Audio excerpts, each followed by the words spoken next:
Whit Weeks got ejected on the third play of the game for targeting against Florida, giving Florida a first down and an eventual field goal to open the scoring, which didn't matter at the end. LSU's defense obviously began dominating the game, and LSU's offense did enough to win. But this isn't about the Florida LSU game entirely. This is about targeting. Targeting is the abominable snowman of penalties. It's got to go. If you don't want TBIs, then guess what? Don't play football. You put your head down, you lead with your shoulders, and you drive into the opposing player. That's how you tackle. Now, I know to some, tackling might seem like Bob Jackson's self-defense class, where the other person's motions are static. I never said I was the world champion. But it's fluid. It's like that movie Black Swan, except football doesn't suck. Football is a beautiful game of motion where men run full speed into another, like a crash test dummy testing out a Hyundai Elantra. The safety in the game comes from going full speed, not thinking twice about form. Second guessing in the middle of movements is what causes injuries or worse. Fluke things happen. See Joe Theismann.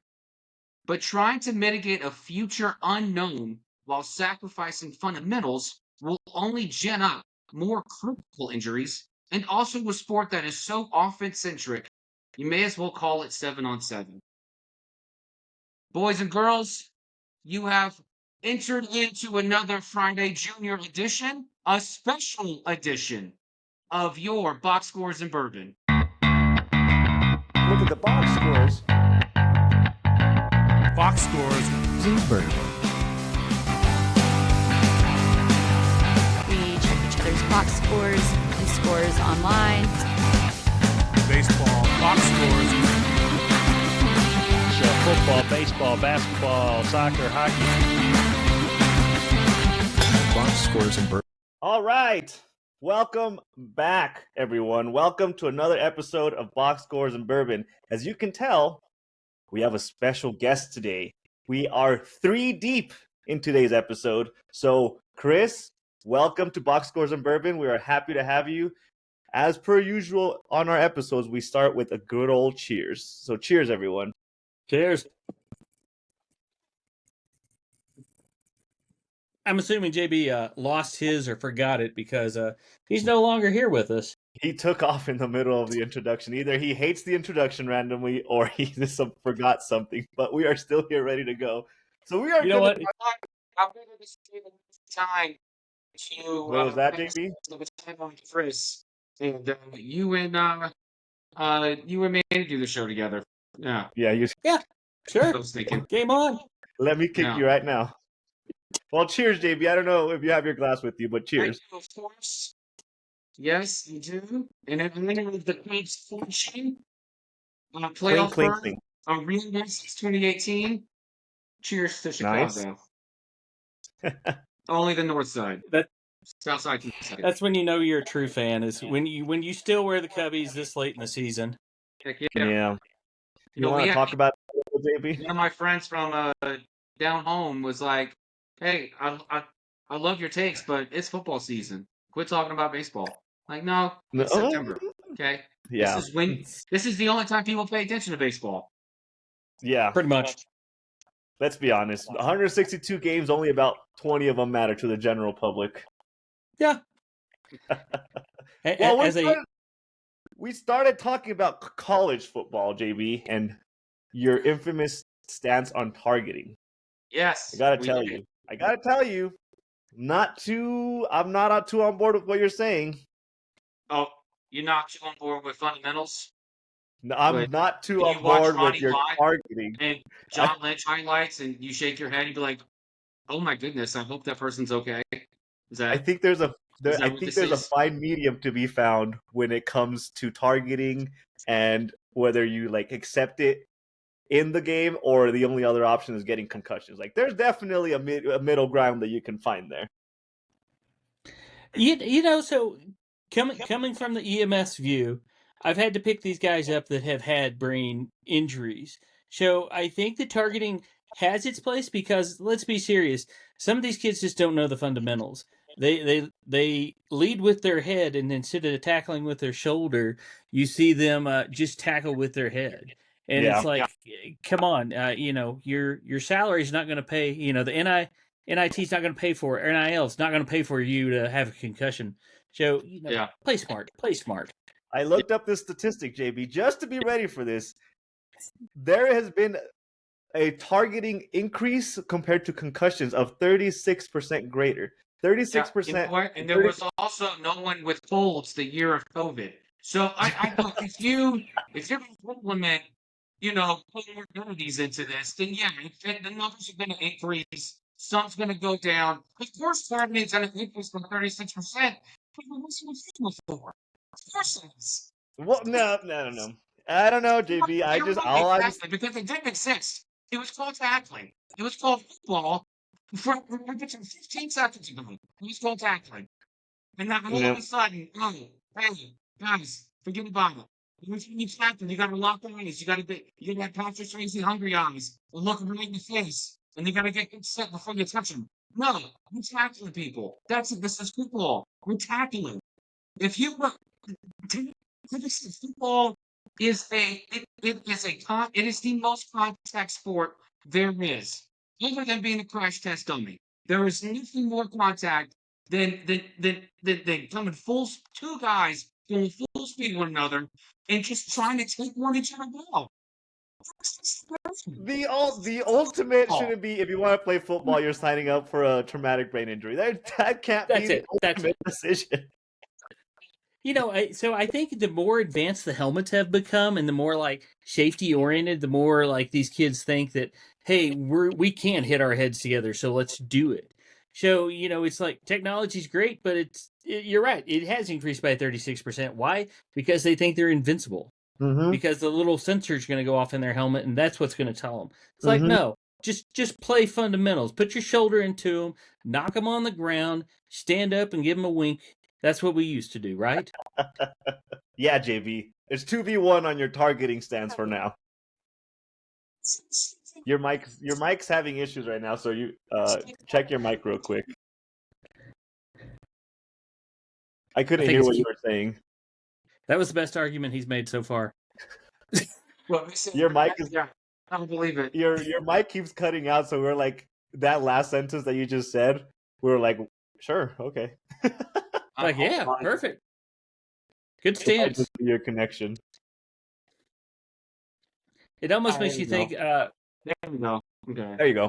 Much better. Oh, now we can hear you. It almost makes you think back to like, the old crash test dummies where you just had some dude running into a wall with a helmet. What was it? The high school helmet fit. If you can hit the wall and you don't lose consciousness, the helmet fits. That's where JB wants to be. That's how we're gonna do it. Just hit the wall. His finest. Leave it to JB to want to be traditionalist. If he could still be playing with an actual pigskin and have a bucket helmet, he'd love it. You know what? And if it hurts, they went and worked at the local hardware store, right? And and on their 15-minute break, they'd hit themselves on the head with a hammer, right? Just keep the feeling going, right? That's what we need. If it hurts, just take some salt pills and get back out there. Drink some water. Drink some water. You're just dehydrated. You're stumbling because you're dehydrated. It's not a concussion. Just drink the powdered Gatorade. It's fine. Just snort it. We're off to a great start. This is I love it. I already love that Chris is here because he's already taking more of my side on stuff. See, it's +1 in my party. Hey, you wanted this. You asked for this. Remember who invited me? Yeah. It's not the first time I've been the only one right in the room. Okay. So, all right. Let's move on, though. Yes. Why don't you tell us a little bit about your sports background? Yeah. So I am originally from West Texas, so I am from the home of Texas football. So I grew up. My dad was a football coach. I think I went to my first basketball game. I was probably 2 weeks old. So I grew up going to football games. That played hockey in college, of all things. Played hockey for about a year. I've got some nice scars from that. And then went on and I coached high school football for 3 years in Southwest Kansas, and then coached basketball and then track and field. So, and then after that, I kind of I still followed my hometown team, Texas Tech. So go Red Raiders. We know how to spend that money, and hopefully it'll turn out. We'll see this week when we play Utah. And as Mandy and I were talking about, I am having to be a closet University of Oklahoma fan at least until December of 27 when I graduate. You have to be. You're full on board on the Mahomes wagon, then, right? There's no hate. No, Whoa! no, I am not. I have Oh, met him. So I will say this, and this is how JB and I met, was the chaplain side of me. I met Mahomes when he was in college. I'm glad he grew up, because if he stayed how he was in college, he would make Johnny Manziel look like amateur hour. You know what? Maybe that makes him more. Maybe he lost him too much of that, because I feel like the personable side of him is a little disconnected. You're not wrong. I mean, like, something. What happened is it's kids. Kids happened. That's what happened. And then Taylor Swift started showing up at games, and he couldn't be himself. So everybody out there, just blame Taylor Swift. It's her fault. Mahomes is not as exciting as he once was. I want to play Whitney because everyone knows wives do that. So we're just now we're Yeah, just well, we're just putting just our so heads we on can now. We're just trying to get just things so done. we can clear the air, we're talking about the Patrick Mahomes, not the what's his brother's name, Jackson Mahomes. We're not Jackson talking Mahomes. about that yet. Oh, he was awesome. Talking about both. He was the best thing to see in Lubbock, because he was the only 17-year-old that I'd ever seen hold his alcohol. Okay. Not that I ever saw that in person or on the record. I think the statute of limitations is passed on that one. I think you're. I don't think anything's gonna happen to him. I'm sure he'll brag about it at this point in his life. What are you gonna do? What are you gonna do about it? Exactly. I don't think Lubbock PD is listening to this episode. You say that, but Lubbock Fire Department, I'm sorry. Remember, statute of limitations has ran out. Well, talking about Texas Tech, let's continue the conversation about college football as a whole, because JB has some stances on some teams, Yes. especially specifically on some topics in more of a general view, right, JB? Yes. But AP top 25 every year, doesn't come without its blemishes, doesn't come without, all of its scandals or whatever. Mainly speaking this year of that woman who gave Florida an uptick after they lost to USF and then tried to defend her stupidity, which just makes it worse. When you add stupid on stupid, it just makes you look stupid.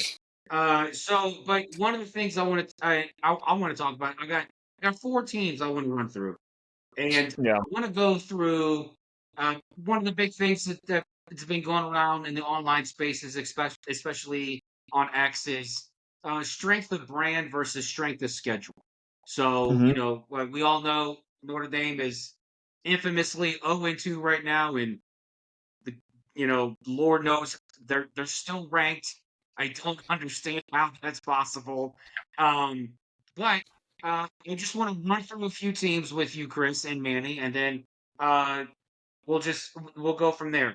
Number one, I want to talk about USF. I want to talk about the South Florida Bulls. So they beat Boise State, they Mm-hmm. beat Florida, Mm-hmm. and then they, of course, get demolished by Miami.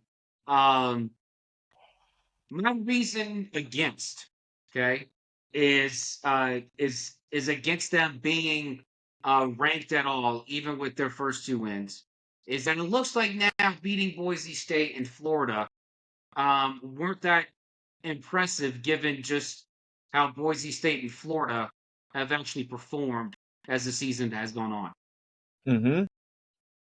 First off, you're giving USF a lot of attention that they usually don't get. So kudos to you for bringing a school that normally doesn't get much talking points to the conversation. So we say this, but I actually met a young man that played for USF for 1 year, and he decided that playing for his high school was more fun. So that's where he went.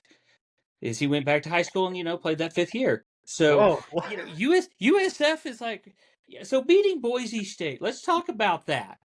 Boise State's kind of like, all right, and since I'm not from New Mexico, it's kind of like UNM. The only reason they have a good season is you better because it just watch your happens. words, Chris. You better watch your words. It's not something. Let him finish.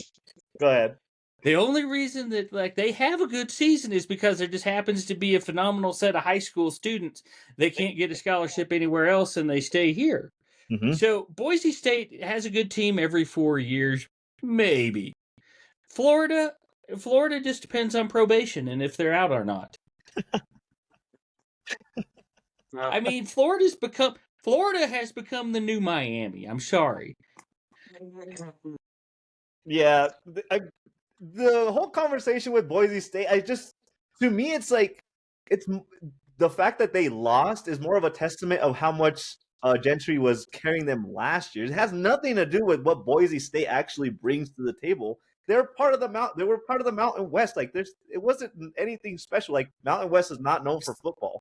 They were not supposed to be in the place they were last year by any means. Besides the fact that Gentry was there and they carried them, I think that's what carries more of the weight. Gentry made that team relevant. Now they're back to reality of who they are, which is not necessarily a football-dominated school. I mean, Jetsy went absolutely, balls hog on everyone last year and had to just lit the college football world on fire. But Boise State has been a trademark football team. I would say for the last 20 years almost. I mean, and look, they do play for the Mountain West. It's not hard to win that conference. Mhm. But I mean, every year they've put up some gaudy numbers. They've put up enough and enough of an argument, enough of a fight to still have an argument to be either in the BCS Final Four or in the Final Four or the 12 of the playoff. Now, was that all a mirage? Maybe. You don't know. But the Florida thing is, I think Florida was way overhyped as it was. We were everyone seemed, not me. I definitely wasn't one of these people. DJ Laguerre is going to be a Heisman front.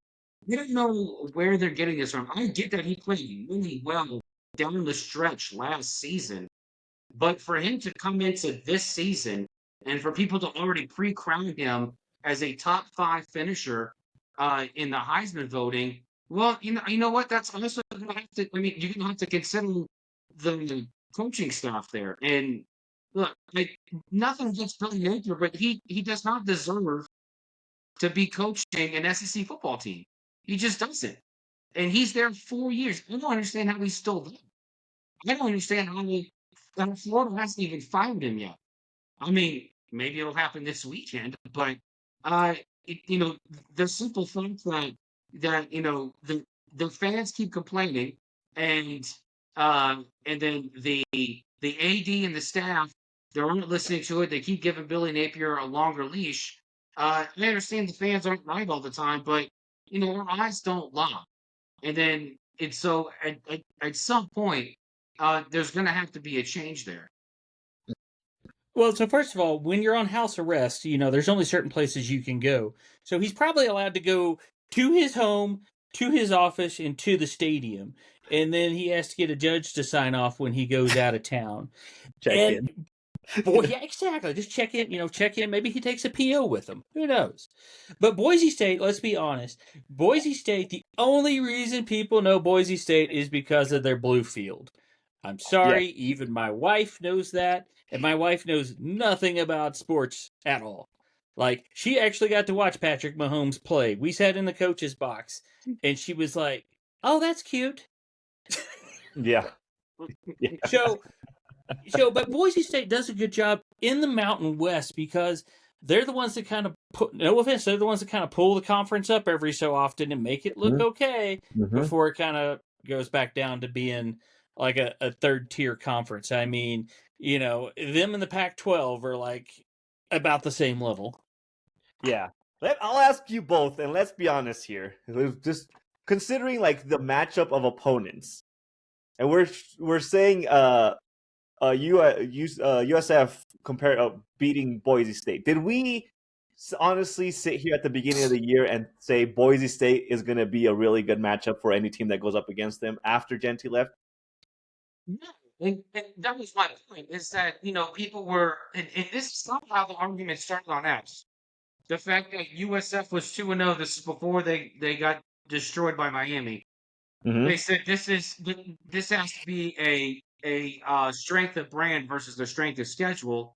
The fact that USF beat both Boise State and Florida. Now we know that both Boise State and Florida are lackluster teams, and I think everyone's starting to see that. And I think a lot of people's opinions of Boise State and Florida were inflated for various reasons. I think everyone's got a JT hangover and a hangover of what Boise State is used to producing on the field and in the conference and in football, and then also in Florida with the whole overhyping of DJ Lagway. It was this perfect storm of one team playing beating these two teams the first week of the season, or first 2 weeks of the season, and then people are like, why is USF not number one, or not number one, not ranked? Well, I mean, just wait until they play Miami. Wait until they play an actual team who we know is ranked, who we know can actually go forth and conquer. And Miami absolutely conquered the crap out of USF. Now, I'm not sitting there saying USF deserves to be in it. Like I said, this whole argument, this whole narrative began over USF and when they started 2-0. Yeah. I mean, with Boise State, they're moving to the Pac-12 next year. I think this is their last year in the Mountain West. So the Pac-12 of next year is not going to be the Pac-12 that we knew 5 years ago. So I guess we'll see. That's probably the best position for them to be moving to the Pac-12, considering the status of the state of Pac-12 as a whole. To the Pac-12 is that UCLA left. That's the best thing that ever happened to them. Oh, come on now! Your New Mexico Lobos collected $1.2 million for that game. Right. That's right. I mean, that was just a Mother May I game. But like considering the status of the state of like the Pac-12, Boise State going there next year, they're probably going to have a very good chance of winning that conference again. And then now the following couple of years, we're going to be like, okay, is Boise State a legitimate contender for all these teams that plan out their schedule 2-3 years in advance? Schools. This is going to stick well. Washington State, Oregon State, San Jose State, San Diego State, Boise State, Colorado State. It's just all the state schools. That's all it is. I know. That's the point. That's my point. You want to get in college for free 12. That's it, because it's a state school. You go in there for free. We'll send you to Mexico State too. How about you take them too? We don't want any of those teams around here. Yeah. All right, my next team, and this is the team that, man, hope my boy Jared can forgive me for this one. I'm going to defend this next team. It's Alabama. So Alabama gets embarrassed by Florida State to begin the season. Just an absolute trash heap of a performance. It was, but they've had blowout wins, all by against subpar competitors in ULM and Wisconsin. They're now ranked 14. This is my reason for them being ranked, not as a strength of brand. Okay, Ty Simpson has been near perfect in these last 2 games. He's 41 of 46. He is near perfect. And it really seems like Ryan Williams has found his stride in this offense. And if Ty Simpson can keep this up, and if Kalen DeBoer can actually keep these boys rolling, then there's a good chance Alabama could still win the SEC. I enjoy your optimism because ULM, that is such a strong team to play. I mean, so brave for I going had and to look playing up. there. I had to look up what the M stood for. Moreland, right? But okay, so first of all, Wisconsin. Let's go to Wisconsin because I work next to a guy from Wisconsin.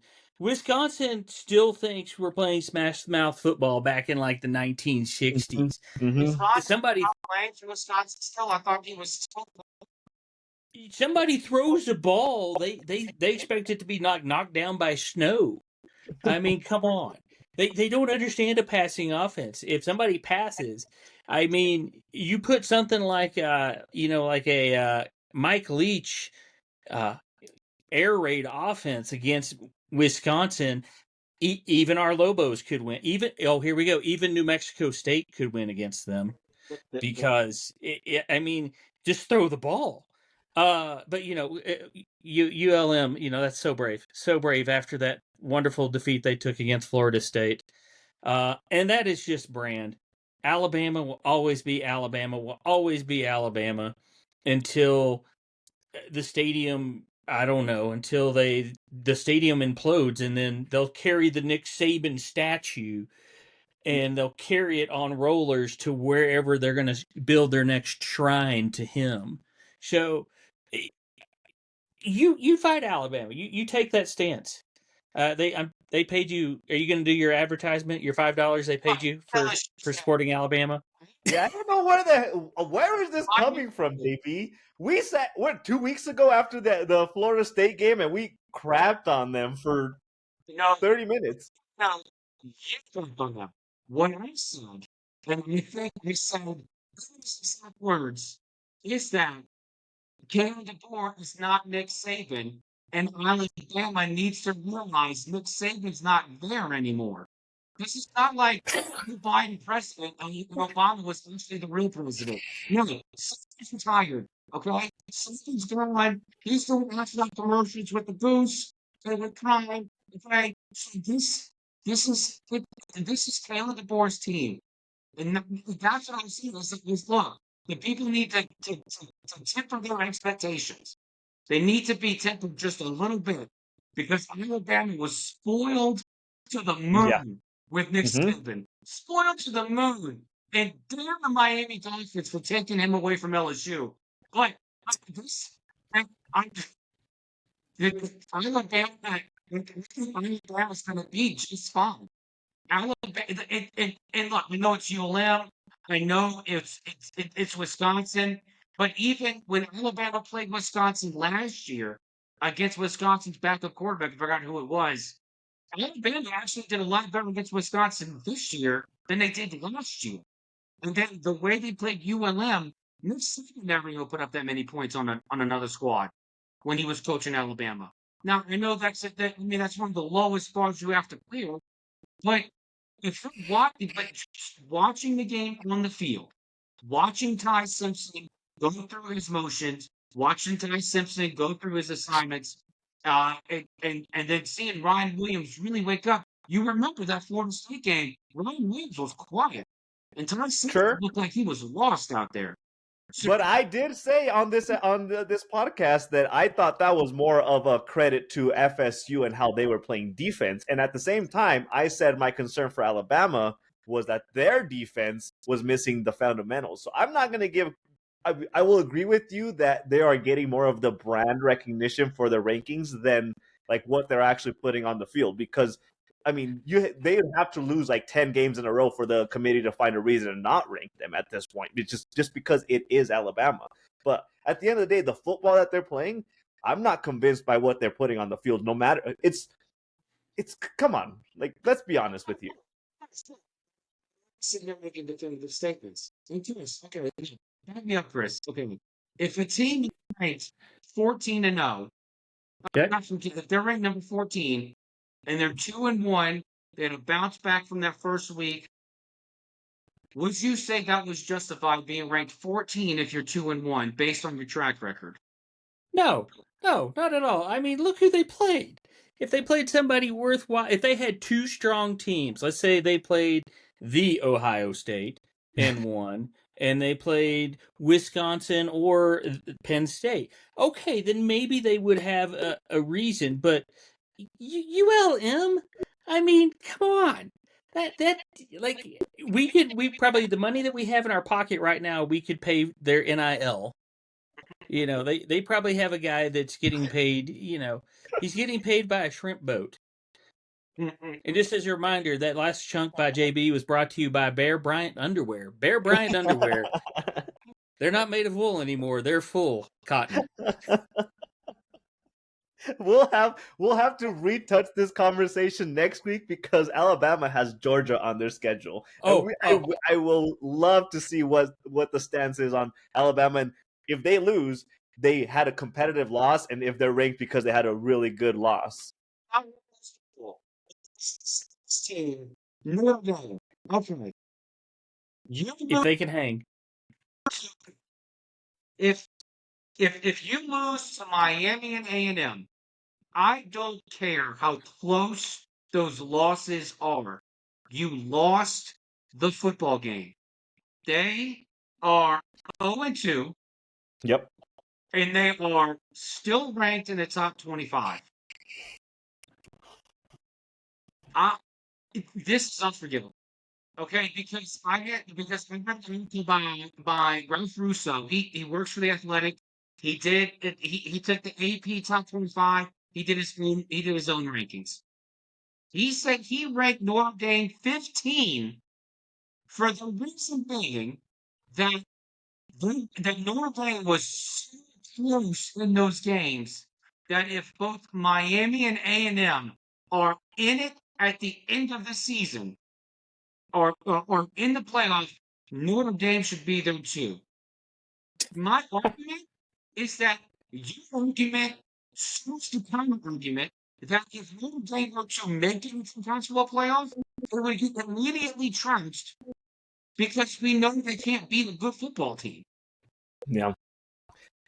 So go ahead, Chris, because I agree with JB completely on this one. There's no justifiable reason for Notre Dame to be ranked at all. You want to know why? It's because the Associated Press owes Notre Dame for bad mouthing their religious stance back in like the 60s when they were bad mouthing Kennedy and making him look bad. This was the compromise: is Notre Dame will always be ranked. They could lose to the Texas School for the Blind, and they'd still be ranked number 25. I would love to see that game. Too bad the player.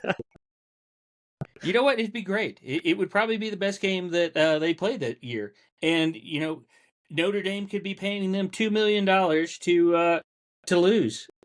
Yeah. They could play the Texas School of Death and they could block out all the noise. It's true. You know what? You know what will be the perfect, bring it full circle moment? Notre Dame plays Boise State first weekend of October. And I would love to see what the explanation is for that.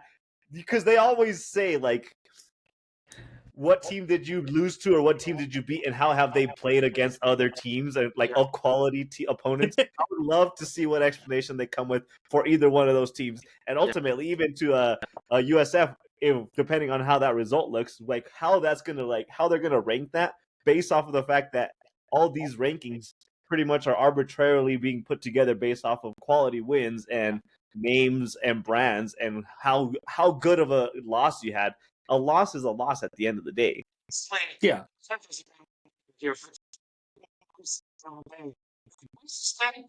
Florida somehow this season, ranked in the top 25, and it turns out USF beat those two.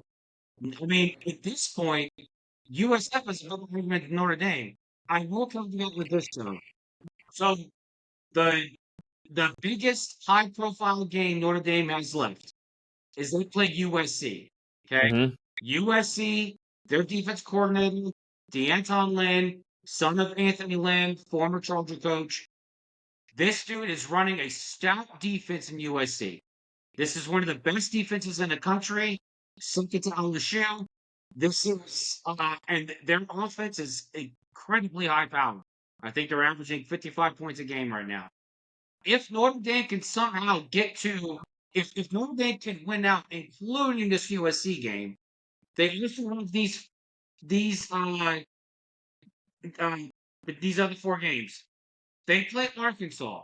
Okay, Mm-hmm. now they're gonna seem like a lot, but Taylor Green is a Heisman dark horse right now, so we got to keep an eye out for that one. Arkansas uh, could could wreak some havoc on the SEC in college football. Boise State, let's see how they rebound. NC State is undefeated, and so Notre Dame's got to play them too. And then also Navy. Now both NC State and Navy have both received down ballot votes for the top 25. So it's not like the AP is not watching these teams. So if if and look, this is a lot for me to get on board Notre Dame being ranked at all. But if they can beat, if they win out, then maybe, based on what we see today, if we get to a point where USC flags out, like they hit that losing streak with Caleb Williams there, and he goes and he balls to his mom because he's mentally weak, and then Boise State continues to fail, NC State just does a 180, and Navy does Navy things, then yeah, I really I could care less if Notre Dame wins out. Yeah, there's no reason. I don't. Chris, if you want to say give any kind of credit to Notre Dame, go ahead. I'm looking at their schedule right now. They don't have any quality opponents left. There's no path for them. Yeah. I don't know about what their schedule's going to look like. Because the only No. weak team in their schedule right now is USC. Yeah, And that's it. They have USC. Everybody else will have spurts where they might look good, but they're not a good team. I mean, like, Pitt, they've had seasons where they've been able to pull it off. Navy's Navy. They're a service academy. We can't, anybody in the Pac-12, good luck to them. Arkansas, I mean, Arkansas could run all over them, or they could stop them. Boston, I mean, that's it. But here's the deal: is you talk about strength of schedule and just like just that strength of their brand. None of those teams are brand names. yeah. They were all cool back like maybe when we were all 12 or 13, but nobody's talking about you don't have kids that are going you know what, I want to go to NC State. Nobody cares. No, there's no argument for that. There's no. I'm looking at these schedules and we're talking about strength of schedule versus strength of brand. Like there's no, neither one of those is like a clear path for them to have one more loss for sure. They would be done. Just based off of the quality of their opponents. Notre Dame is having this weird national championship hangover where they just have lost their their mentality, or I don't know, they've lost their way. But even now I would dare say that there's no reason for them to be ranked, period. They're 24th right now, and I don't even think that's justifiable, besides the fact that the committee is saying, well, you were in the national championship last year, like let's give you a little bit of the benefit of the doubt. There's just nothing. There's nothing there for me to see in Notre Dame side for me to believe that there's a clear path for them to be a relevant team for the rest of the year. Maybe if they were in a conference and they played conference teams, then maybe we could sit here and say, okay, you will have your quality opponents in your conference. They're independents. That, once again, we can bring that. JB and I have talked about this before. We can talk about the hindrance of independence versus playing conference game. This is one of those moments where if you take bad losses, you don't have a way to rebound in a strong conference. If they were in the SEC and they had these very good quality opponents, or even the Big Ten, like if you had quality opponents coming up, then you could say, okay, you lost two, you took 2 L's early on, but you rebounded well. There's nothing in the horizon for Notre Dame to rebound from. Well, so more importantly, the question we have to ask ourselves right now is, are they going to be the number 3 or number 4 seed in the playoffs? Yeah.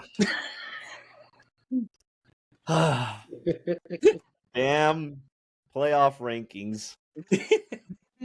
Fourth seed in the college football NIT. Yeah. Yep. It's Which I'm a big definitely proponent for. Let me have NIT for college football. That would be sweet. yeah, that would be sweet. UNM might make it. All right. Next year. Last team I want to mention. A team near and dear to my heart. A campus that I grew up 10 miles from Tulane. Okay. I still think We found the Tulane one is fan. huh? I said we found the one fan. We were sitting here discussing like where we had to look up where Tulane was first off. So congratulations. This explains a lot. It's right next to the prison. Uh, it's right next to the prison where Florida gets its ball players. So still underrated, in my eyes, with a big game on the road in Oxford this weekend. Now, hear me out. Tulane has received some of the most down ballot votes for the AP Top 25. They are 3-0. Yes, they've played Northwestern, they've played Duke, and I think they played Georgia Southern. So, the reason to be determined that they should be ranked, okay? And this is based on their strength of schedule. If they beat Ole Miss and Oxford this weekend, remember Memphis is also hosting Arkansas. Arkansas is going to Memphis. Memphis is 3-0. Arkansas is 3-0. If Memphis can beat Arkansas at home with Taylor Green again as a Heisman dark horse right now, then when they face each other in week 9, there's a very good possibility that they're both undefeated and that they're fighting for prominence in the American Athletic Conference. So, I know that's not the strongest resume, but I'm talking about number 25 in the top 25. I'm talking about an invitation to page 6 of the New York Times, okay? Of the sports page. That's what I'm talking about. An invitation to the top 25. Chris, give me your So thoughts. if they can beat Ole Miss in Oxford, which the two, I mean, like Ole Miss has always has just a great like middle of the road team. Like they're one of those teams that could play in the SEC, but they're smart enough not to because they can beat up in the American Conference as long as they want. So if Tulane can go there and make a good game and keep it close or win it, you know what? I could see like taking at least number, in the top. I would say in the 24 through 20, or as I say 20 through 25 ranking. I think that'd be justified. Would they stay there? Probably not. Yeah, But would we drop Notre Dame out? Is that where we no, would be? no, Would drop nope, Notre Dame out to put Tulane in? nope. It'd be the top 25 plus one. Top 25, okay? You're on the team. You're on the team. You're on the team. Yeah, well, okay, that we can agree on the fact that Notre Dame's done. Then Tulane can take Notre Dame. Yes. Was that? That's not going for me. Oh, No, yeah. it would be like the Big 12 with really the Big 16. So it'd be like, hey, it's the top 25, but we're actually going to count 30 teams, so Notre Dame can still be in the rankings. Everything about the AP rankings just stresses me out, and there's no real besides the top. We'll go off script a little bit and just talk about the fact that besides the top 12, there is no good reason to rank 25 teams. Is that No. there really isn't. Now with the new playoff formatting and the fact that there's 100 bowl games, we don't need to know what the top 25 teams are. We need to know which teams are making the playoff rankings. That's it. Everybody else, if you finish with the winning record, you are almost guaranteed a bowl game. Like that is part of my biggest issue with all this. I think So when I think about like the AP doing their poll, I really envision South Park talking about like the Canadian Congress, where they're all sitting there and they're just kind of yapping and nobody really knows what's being said, but they're going to make sense of something. So And they're calling each other pal and buddy and like, hey, I hate you, buddy, but we're going to make sure Notre Dame stays in the top 25. Ha ha ha. That's what I envision the AP poll. At least with the coaches poll, you get a little more like honest answer. These Yeah. are the guys that are actually out there. So like AP poll is kind of trash. The only reason we keep it around is so that Alabama and Notre Dame can end up in a bowl game somewhere. Yeah. JB, you should be a fan of the top 25 because you're a traditionalist. You don't want things to change. It's a good gauge. It's a good gauge as to see who the top 25 teams in the country are to be able to win. Okay, say you're the 15th team ranked in the country, but we're not ranking you, and you beat the number 12 team. Well, how are we supposed to know where to drop you? Like, I honestly think we should rank all 136 teams. Like, But I mean, there is a ranking. Like there is an There is. overall ranking. ranking on a screen. Have New Mexico State ranked number 98 against number 3 Miami. Like, Yeah, just put their ranking, no matter where you are. Just put it on there. But see, the other part of the problem is like it is. We know how bad this team is. Nothing comes into Lucas college football follows it as closely as we do. See, like, when I'm watching a football game and I'm seeing Wisconsin play Alabama, I don't even know where Wisconsin's ranked. I know they suck. But if they beat Alabama, Alabama's going to be embarrassed. I don't really understand that. But the commoner doesn't understand this. We need to do this for the people. This is for you, the people. We are going to start ranking all the college football teams so you can see it on your screen so you can be more informed. Number 100 ranked New Mexico beat 30th ranked UCLA. There you go. That we'll now. So, but the question is, what about the D2 schools? What about when Highland rolls Wisconsin? into Highland. Let's go Highland. What about when they go play? Hey, that's when my school currently. That is gonna be my alma mater here in a couple months. You know what? See, there you go. So now you will know that in the expanded, all-inclusive college ranking, they're numbered 715th. Yeah. And they also only have 9 players. So you know what would be the perfect situation for what JB is explaining, where like, okay, like a 13th ranked, 14th ranked team beats the 12.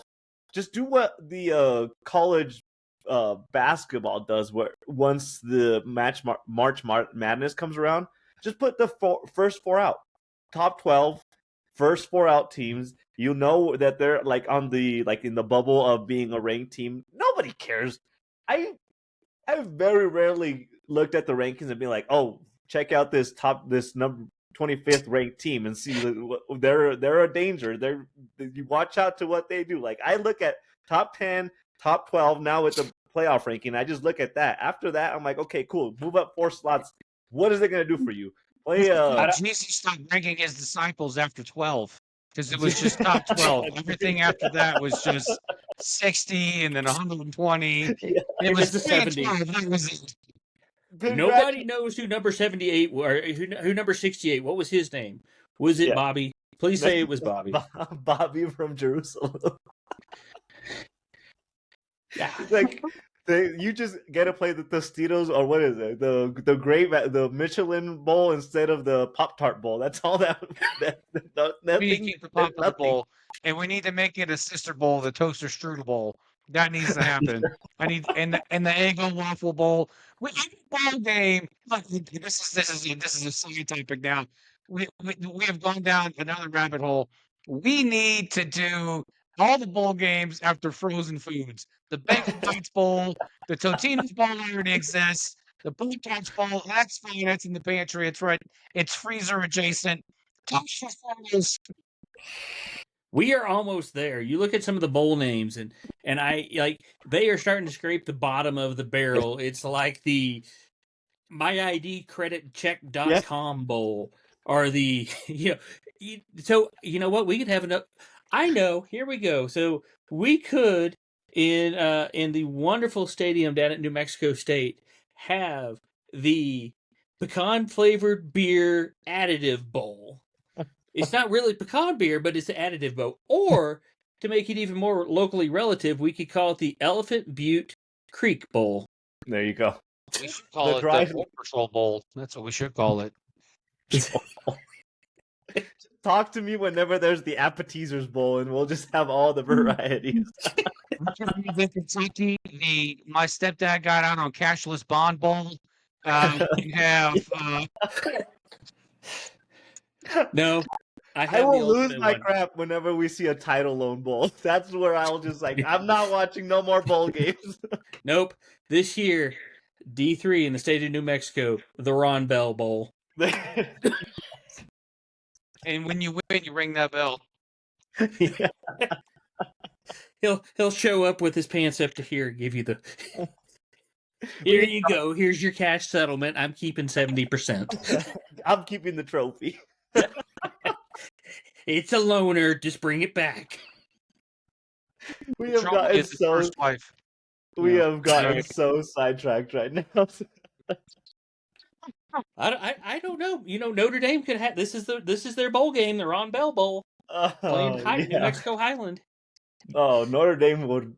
They probably would. If Notre Dame had to play a bowl game, they'd probably boycott the game and not show up. That's just how Notre Dame. They'd come to the New Mexico Bowl. You don't think they'd show up? They would play in the sister Mary Catherine Gallagher Bowl. Yeah. That's what they would do. All right. So, Chris, we have a special thing for you.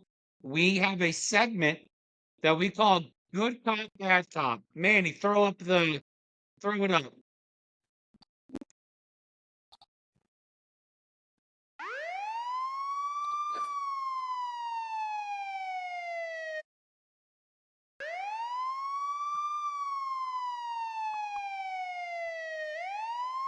Oh, I didn't hear the sound effect. That's sad.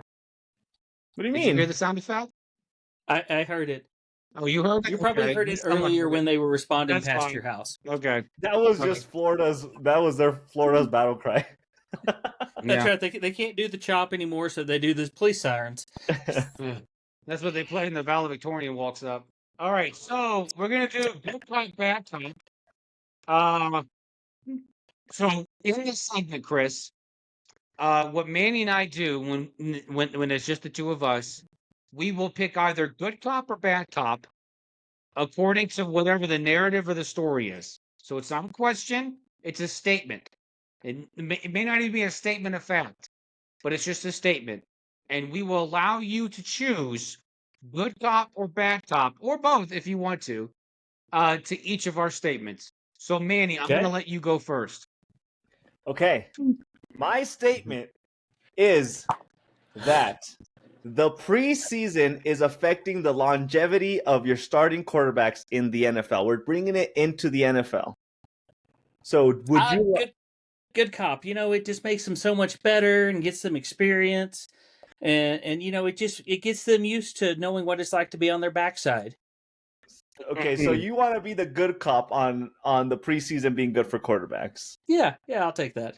Okay, as the bad cop, I will tell you, I just lost my MVP vote in Joe Burrow after he is out for 4 weeks. And my argument, or 4 months, 4 months, and my argument is that because all these starting quarterbacks that make $500 million a year don't play preseason football to get used to playing on the field. And now Joe Burrow is now out for 4 months because he has a turf toe.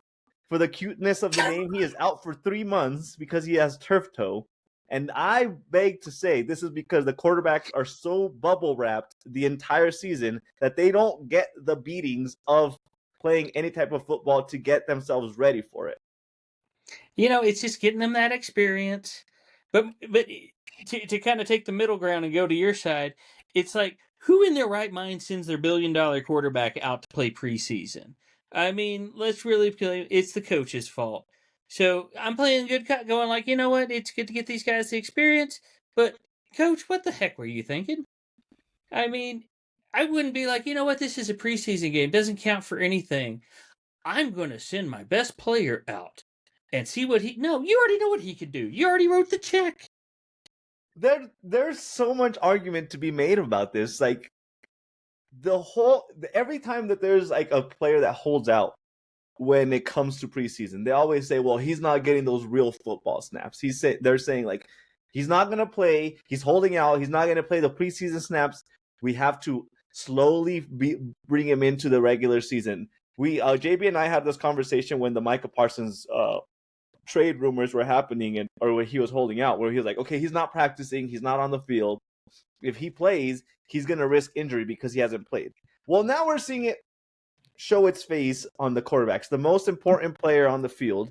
And it's quarterbacks play 2 possessions in preseason at best, and I don't remember in those 2 possessions a quarterback being like, "Ah, crap, I tore my hamstring in these plays." It is still football. Wrapping it back around to what JB had in his initial argument, where like you have to get used to the impact. Regardless of the TBI that you want to talk about, you have to get used to your body getting beat up by the other football players. Like the fact that quarterbacks are, like I said earlier, bubble wrapped in the preseason, and they're like, "God forbid you play this preseason game that doesn't matter. We need you for the regular season." Again, I will bring up the Joe Burrow example, where now he didn't play any preseason, and now he's pretty much gone for the year. That because actually negates your point, Manny, because A little bit. preseason elongates the season. Joe Burrow didn't play in the preseason, and now he's hurt. No, that is my point. They're protecting quarterbacks too much. But you said they were elongating the season, the preseason. No, not long. No, they're risking the quarterbacks to get hurt by because not they're playing not them in the preseason. correct. Oh, okay, gotcha. Like I said, you got to get them out there. You got to let them try. But in the same respect, when it happens, it happens. What do you do? I mean, you're paying $500 million for your top quarterback, and how like you hasn't been before. What's Like, that? I mean, some of these are just made of glass. That's it. Yeah. I mean, like if I had a Lamborghini sitting in my garage, and it was to drive, I don't know, from here to Dallas, you're right. I would probably be like, you know what? I'm going to drive it to, maybe not to Moriarty because that's a little shady, but like maybe not even Albuquerque. Maybe I'll just drive it down to Mountain Air, just an open road where there's just to get a feel for it, just to make sure I know what I'm doing before I take it on the road. So that's kind of my thoughts, other than just like hop in the car on day one and be like, yeehaw, here we go. That's Because right. what's the first thing we're going to do? Strip the clutch. Exactly. I feel like I've convinced you. Like I feel like you can agree with me that the preseason matters for every player to get beat up just a little bit. Minimum 4 bruises by the time preseason ended. If not, you play again on the field and you practice until you get beat up enough to play regular season. Yep. So ask us again in January when Joe Burrow can come back to the field. Yeah. To the practice field, because the Bengals aren't going anywhere now. Yeah, they're done. The Bengals are going to be out of it, even if he comes back in 2 months. Like, what's the point of him coming back in November? They're going to be out of it. So what I'm hearing is the very last game of last season, until the Chiefs decided to quit on the last game and let the Broncos pretend to the world that they were a good team. Okay. So what I just heard is there's two. The Bengals are in it, and they win the Super Bowl. Yeah, there's 2 teams already out of the Super Bowl running, the Bengals and the Cowboys, is what I just heard. What? Hello? Yeah, man. Let me put this on real quick. What? You know what? What did you say that? What is going on, Chris? Cowboys are 1-1. Come on. 1-1, yeah, because they actually played the Texas School for the Blind last week. Yeah, they're semi-pro team, and now they're playing 37 points on the. Like they have more rushing Dallas does. Well, and now they're playing the Tropicanas from Orlando next, so that'll be fun. Get Will Ferrell out there; they got a chance. All right, JB, it is your turn for your good cop, bad cop. See if I can do better. I'm going to cut that back lineup for you until I read this story, okay? Wilford college basketball, the Division I team, have ruled 6 players ineligible because they spent upwards. There was upwards of $84 to $108 spent on a meal card off campus, and they were suspended and ruled ineligible for the season. And on top of Wow. that, head coach Dwight Perry and assistant coach Alexander Anderson were also fired from the team because of it. Now, my question to you is, in a time of NIL, aka college free agency, should these type of infractions still be counted toward college players? So I'm having to look up where Woodford's even at. Is that actually a conference or is that a town? It's right next to the pine tree outside. Perfect. So here's the deal about that is their NIL was probably $200 and they just spent $108 of it. So yeah, if I were an alumni and they spent half the NIL budget they had, yeah, I would be pissed off. That being said, in the day of NIL, it's down to all these colleges to go out and do that. Is that silly? Yes. Is it the rule? Yes. Is the NCAA too old? Yes. I'm glad to hear you say that. I'm with you on that one. And just so everyone is aware, Wolford made the NCAA tournament last year. So this is it's not like it's a nothing thing. And 12 of the 15 players have said that they are ready to transfer if Dwight Perry and Tyser Anderson are not brought back to the team. So, funny thing that I heard the other day, just because it applies to UCLA, if a team fires a head coach, their players can enter the transfer portal They have a 30-day immediately. window. Yep. Yep. So, hey, Wow. if they want to go from Woodford to Old Dominion, maybe that sounds like a thriving school. Or here, how about well, UNM? maybe not Abilene Christian. They probably don't need to go to a church school. That might be bad because they already have questionable morals. They spent $108. I mean, come on. Just You know, dollars you couldn't put in the giving plate. yeah. As long as you pass it and you don't drink in front of your teammates, you're good. Yeah. So I'm gonna have to take bad cop there. I mean, like, hey, you did it. You were dumb. Sorry. If you don't like the NCAA rules, Are you, Chris? Are you justifying this? Are you saying like, yeah, you get where the school is coming from for this? they have to follow the rules. They are. You know what? But The okay, Italian mafia also graffitis the side of businesses that they're friendly with, so they don't have to get taxed as much, so the mafia can get more money. Look, I'm gonna back up on this one. This is insane. If you're gonna allow any college to give, just a crazy amount of money to a player to come play for you, and then what I didn't tell you was that allegedly the college failed in communicating to the students that they weren't allowed to use this meal card off campus. So, this makes you just as complicit as the NCAA. I hope you're happy about that, Chris. But to you know play what? back top, Since Woodford, they are known as the Woodford Terriers. They are in the same conference as such massive universities as East Tennessee, the Virginia Military Institute, Mercer, and the Citadel. right?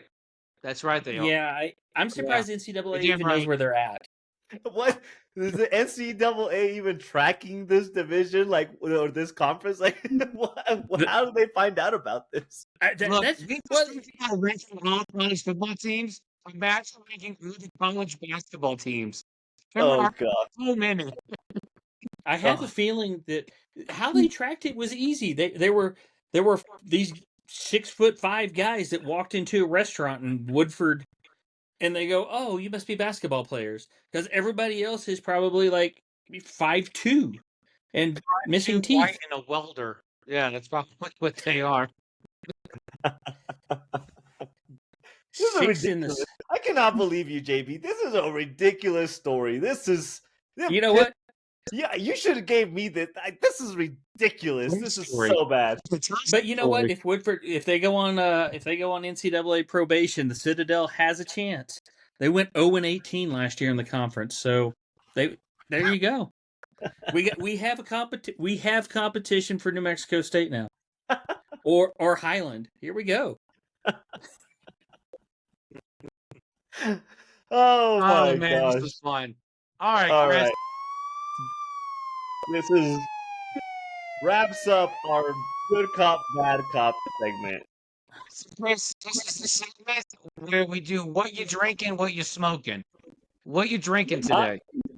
Well, I had a wonderful whiskey that I got from the Grand Canyon Distillery located in Flagstaff, Arizona. I picked it up at a conference over there. It was called Campfire Bourbon. It was phenomenal. Ooh, Nice. that sounds nice. It sounds That feedy. does sound nice. It is. It's a very nice. It's got like a nice rich flavor to it. I like So it. yeah, Manny, it was what were good. you drinking? Smoking. Do what? Manny, what were you drinking? Well, I drank for your help with the pronunciation, JB, because I always slaughter names. Calumet. LMA. Yeah. Yeah, I drank the Kentucky Straight Bourbon Whiskey, 90 proof. It was very good. I enjoyed the heck out of it. JB. I was drinking one of my favorite under the radars, Blade and Bow. I love this one. It's very Nice. Had that. tasty. And then I was smoking a New Orleans cigar company Social Hour Lancero. So as you can tell, it went out on me a few times while we were talking. So yeah. All right. Chris, tell the people where they can find you on the socials. Easy enough. You can find me on X at Ranch Rodeo Boss. You can find our Ranch Rodeo, the Estancia Valley Ranch Rodeo, on Facebook and on Instagram. And that's pretty much it. Okay. Awesome. Thanks for coming, man. This was, like I said, this was a lot of fun. This was a change of pace for us. And it was a joy having you on and just listening to all your quips, especially about Florida penal players. That was probably my favorite bit of it. You know, there's something to be said for the Florida penal system because by law, they have to put the Florida man in the paper. So we will always be enlightened by no matter how bad you think it is, Florida man is always out there to make you feel better about your life.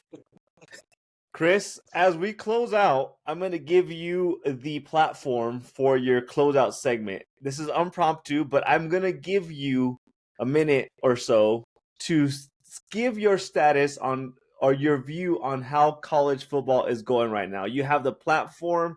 Take us out on your views on how college football is going right now. You know, growing up in the lights of Texas Tech, like I loved college football, and I still try to. I think the NIL has ruined a lot of the old school sportsmanship and the old experiences. I miss that, but in the same respect, the fan bases are amazing. I love going and watching. There's nowhere else in the world I would rather be on a Saturday afternoon in the fall than at the Jones in Lubbock, Texas, with a field of red and black and watching the mask rider ride in. I mean, that was my childhood. So the status of college football, it's they're at a crossroads. You know, the money keeps getting played into it. That's disheartening, but in the same respect, we're seeing the level of athletes just excel. You know, when we talk about TBI, these guys are taking massive hits. They need to be compensated somehow. So, like, as much as I hate the NIL, we got to take care of these kids because at the end of the day, we all know that this is somebody's kid. This is somebody's baby boy that needs to be taken care of. So I love college football. I will always be a Texas Tech fan, but as I tell my buddy Lee, Boomer Sooner.